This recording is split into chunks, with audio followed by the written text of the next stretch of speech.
Hello everyone, welcome to my another new blogs. So আজকে আমি বানিয়েছিলাম চিতল মাছের কালিয়া। আজকে না একটা ছোট্ট টিপস দিচ্ছি।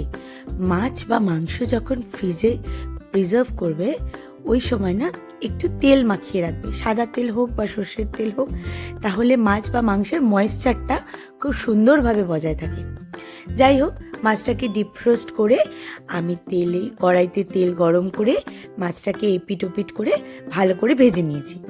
দেন পাতলা পাতলা করে পেঁয়াজ কুচি করে কড়াইতে এলাচ ফোড়ন দিয়ে পেঁয়াজটাকে ভালো করে ভেজে নিয়েছি। শুধু এলাচ ফোড়নই দিয়েছি, আর কিন্তু কিছু দিইনি।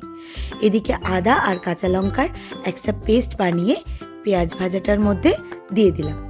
একটু নাড়িয়ে নিয়ে আরেকটা পেস্ট বানাবো টমেটো আর কয়েকটা কাজু বাদামে। দেন ওই পেস্টটাকেও আমি অ্যাড করে দিলাম। দেন কিছু নর্মাল রেগুলার মশলা যেমন জিরে গুঁড়ো, লঙ্কার গুঁড়ো, হলুদ গুঁড়ো, নুন আর একটুখানি চিনি দিয়ে ভালো করে মশলাটাকে কষাবো। মশলাটা যখন এরকম এই তেল ছাড়া হয়ে আসবে, ও আচ্ছা, আর একটা কথা, যেহেতু আমি কালিয়া বানাচ্ছি, কালিয়াতে কিন্তু তেলটা একটু বেশি পড়ে।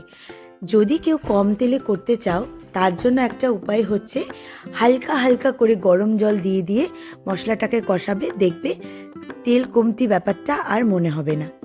এবার বেশ খানিকটা গরম জল দিয়ে যখন ফুটে আসবে, তখন মাছগুলো অ্যাড করে আমি নামিয়ে নিয়েছি। তোমরা চাইলে একটু গরম মশলা গুঁড়ো ওপর থেকে ছড়াতে পারো, আমি খুব একটা পছন্দ করি না বলে আমি দিইনি।